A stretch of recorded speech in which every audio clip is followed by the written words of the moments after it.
I want to clarify something here. I can't get over how many times I hear people say, well, there's no evidence. There's no evidence. Yeah, there is. There's the testimony of 30 women. Yeah. That is evidence. Yeah. So just because there's not a video or DNA evidence, that's not the only kind of evidence. Testimonial evidence is evidence. Now, a jury can decide how much weight to give it, but that is evidence. Yeah. John, I'd like to thank you for bringing that forward because, again, as fans, as folks that may not be as plugged into the legal world, I think we often forget that testimony, sworn affidavits, all of the above and then some. And you also have to remember that we also don't know of evidence as fans coming into this as well. So there may well be physical evidence that we're unaware of. There may well be photograph. And when I say physical, I mean things of whether it be DNA and other things, or it may also be things like photos and whatnot. And then you may have other things that are extensions of that, things like text, video messages. You just simply don't know as a fan what evidence is actually behind closed doors because this is an ongoing trial. The three of us, as well as the vast majority of the world watching this, will not know all of the evidence that is presented or behind the scenes. And I think we need to at least have an open mind that until we see all of that evidence, to simply dismiss that there isn't any, I don't think is appropriate. Wait, the whole world is watching this podcast? I hope so. All of them. I believe so. All of them. On our plus package. Yeah. So, and I think that's a good kind of tie-in. So we kind of spoke about what we believe the NFL likely will present as Watson's punishment. I guess what my question then after to both of you will be, in many cases, including the Deflategate, where Tom Brady brought a case via his punishment through to the courts, what do you think is going to be the end result of Watson's, what he's basically projected out and told the world via news and media outlets that he's going to challenge anything over a year? What do you think is going to be the result of something like that? And do you think he may, in fact, have a case, or do you think it's going to be thrown out, as I understand, as every other challenge to the CBA has to date? Yeah. Well, first, to kind of, I guess, preface all of that, the amount of games that I said at first is what I think the, reviewer designated disciplinarian will give out. But I should add to that I kind of looked at the Article 46 of the NFL policy. I tried to find, the sections kind of pertinent to what's going on. And I think it's important to note that as long as any sort of discipline is given by Judge Robinson, whether it be, counseling or monetary fine, whatever, if Goodell doesn't like it, he can then render whatever he wants. So I do think he's going to get a year. But that's why I added the caveat earlier that I've seen stuff that says the league doesn't want to do that for the optics of it, but I don't understand why not if it's in there. But as long as there's some sort of discipline rendered or given out, then Roger Goodell, as his, in his acting as all appellee authority here, can say, nope, I don't like 3 games, indefinite, and that's it. And that's final per the Article 46. Now the federal appeal that you see claims with Watson and his team that they're going to appeal an indefinite suspension. I think it's the same sort of broken record with Brady and Zeke, because those kind of even got into court, from my understanding, kind of from race to file, and even after they won, it was still, they didn't give them enough time to respond, and so then they got reverted back to New York. At least Brady's did, and so it's like a lot of real technical, filing components with it, and on top of that, it's like an outside review process decided by management and labor. And you don't see courts typically wanting to get involved in second guessing how this was negotiated through the NFL and NFLPA, when this is supposed to be the clear-cut process to give out discipline under the personal conduct policy. And it's going to be hard for them to show, because they would basically have to show the league somehow in its own way violated its own rules and regulations in giving Deshaun Watson an indefinite suspension. And that's why I thought it was important to kind of add the caveat that Goodell could give whatever he wants as long as some discipline is given out through this first prong of the process. So really, I don't know how they would show that other than, I guess, arguing they didn't investigate thoroughly enough, like you're seeing. I just think it'd be really hard threshold for them to meet to even get into the federal realm and appeal that. So, John, as I understand that, that's effectively saying the NFL would have to be potentially in violation of some various employment law. And it's not my realm. My guess is that it would be viewed through whether or not the discipline was considered arbitrary or capricious. Right. And I can't imagine, given what is in the public sphere right now, that a 1-year suspension would be viewed by any federal judge as surpassing that standard. Yeah. Or that they would want to get involved in it. You guys, this is part of your collective bargaining agreement. You guys signed on to this. You delegated the authority to make these negotiations to your NFLPA representatives. You got to live with it. Yeah. Kind of like if you don't like it, you should have fought for it when you renegotiated this. Yeah. Otherwise, go home. Yeah. You signed onto the union. You kept with the union. You signed onto the union. You stuck with the union. You kept on playing under that agreement. If you disagree with that agreement so vehemently, you should have then left. And the current CBA is not that old. No, I think it's like a year or two, isn't it? Yeah, this Watson is the whole first time that this whole new appeal process has even been implemented, so to speak. So yeah, it's a little baby in the game of what the league's done in the past. But even then, like I said, they have to show they somehow violated what was negotiated between them as their clear-cut appeal process, disciplinary actions, and everything else. And I just think that'd be way too hard for them to do. So I guess from a civil court perspective, the on the legal end of this, there would be a little bit of a geeking out from a legal perspective of whether or not this particular CBA was written better than the former one. Yeah, and geeking out to some very specific people. I say that from knowing a fair number of academic litigators. Yeah, right. Those are the talk reviewers sitting in the basement, exactly. just like reading stuff. I will say though, the interesting thing that I found in getting ready for this was kind of looking at the different burdens of proof or standard of review thresholds that are in the policy, personal conduct policy for how they can render discipline. And I think that's another important thing to note. So like I mentioned, Goodell's appellee authority, or he's the final judge in sort of their realm of how this is played out. As long as discipline's rendered, he can make a review by the term was evidentiary record.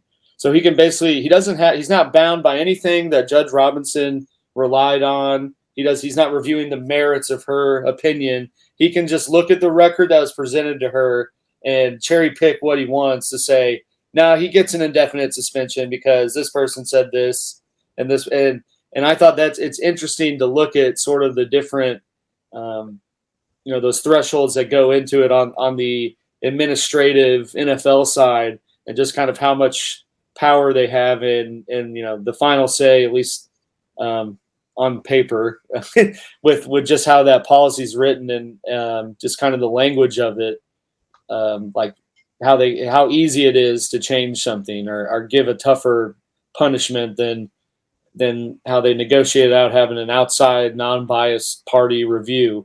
And I just found that to be kind of the most interesting thing, was even with doing all that, they still said, well, yeah, at the end of the day, just what's in the evidentiary record, as long as it, something fits the narrative, I can modify this. It's just, that kind of blows my mind. In the criminal realm, the mantra is that you're supposed to treat similarly situated defendants in a similar manner. And I keep hearing people talking about the double standard between Kraft and Watson and that sort of thing. They're not similarly situated, and take apart the difference in power between an owner and a player, but I don't know that there was ever any suggestion in Mr. Kraft's case that anything wasn't consensual. Yeah.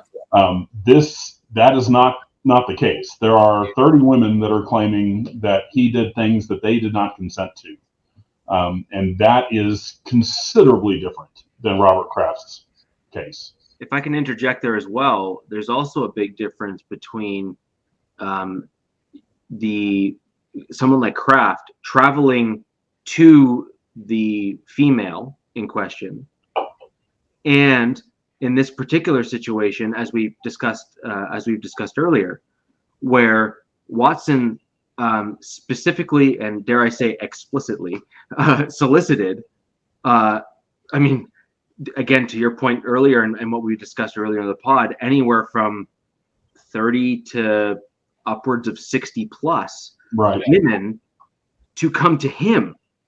So there's a much bigger difference between Kraft's scenario where he went to a specific location and someone like Watson who actually reached out and brought people or women to him per the allegations that are on hand. And I think that's something else to your point, and I'm agreeing with you 100%. These are not the same situation. No. Like they're not even close. Not even close. And, to continue down that line and why the Texans were involved as a named defendant, they are alleged to have arranged for the hotel rooms and arranged NDAs. NDAs, exactly. So, Alec can certainly speak to this more than I can, but if you are filing a civil suit, you name as many people as you think might be found culpable. In case a jury later decides, well, Mr. Watson has this much responsibility, but the Texans aren't innocent in this either, and that's how they got involved in this, and that's why they've settled and moved on. Yeah. So I have one last question for you guys before we move on. I'd like to thank you both for doing this. I actually think this type of conversation I think is not had often enough in circumstances like this. Where you're speaking about facts and whatnot, and laying out things from a legal perspective, because I think so often a lot of these articles are spun to fit certain narratives, or they're spun from certain vantage points. I just think presenting facts and then letting people kind of decide which way they want to land, I think, is an important thing in these situations. The one last question I have just for both of you, John, I'll start with you. What do you think of the fact that we saw the Houston Texans settle with 30 different women right out of the gate, and that got settled right away? What do you think about that? And then compare that to Watson, who still has, as I'm reading, he has settled with 20 out of 24 cases before him, and there has been no mention of the other 6 that basically would make up the difference between what I just spoke about the Texans and this. What makes you think? Or what are your general thoughts on just the fact that we're talking different numbers, and one party being willing to settle, as well as the women being willing to settle with the Texans, versus 4 remaining women who are unwilling to settle with Watson? And just the differential in terms of 24 versus 30. So I'll let Alec talk to the assignment of percentages of liability and that sort of thing, and he can speak more intelligently about that. But my first reaction is the Texans want to close the door on Deshaun Watson. They don't want to deal with this story anymore. It is a distraction to everything else they want to do. They want to move on with their lives and hopefully build a new team and have the fans forget that Deshaun Watson ever wore red and blue. Mm-hmm. I think it's just as simple as that. And that obviously that they probably thought that they had some risk of a settlement against, or a judgment against them. Mm-hmm. That's what I mean. I think they It's the optics of having an NFL franchise and pending litigation. It's what is it to them to settle rather than push through to trial. And I think probably the bigger prong of resolving them so quickly was to not go through discovery, not exchange stuff, not have it come out that, oh, well, actually they did more than just NDAs or one NDA that he took and copied. And so I think it was just sort of the risks outweighed any sort of benefit, if you will, of prolonging the litigation and seeing it through. Plus, you couple that with it being a multi-billion-dollar, team tied to a billion-trillion-dollar industry. It's like, yeah, let's just get this out of here, get the Deshaun Watson stuff away from Houston, and just leave it with him, and not have a league franchise kind of tied to it, and also just propounding news stories on their culpability or sort of accessory to the fact of what's been happening and these victims' claims.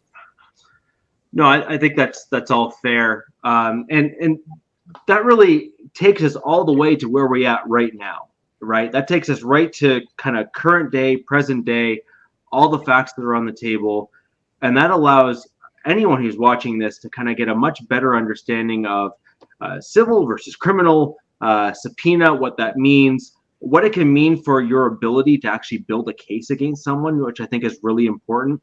People are more likely to reply to a subpoena because of the negative impact it can have in their life going forward. Yeah, if you ever get a subpoena, don't ignore it. Yeah, exactly.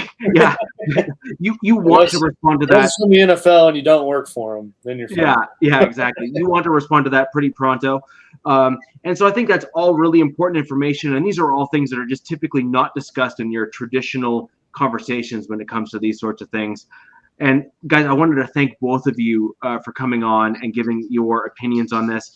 Again, super, super important for the fans to understand what they're hearing, and more importantly, some of the nuances in behind what they're hearing, because it allows them to be more informed and make better decisions.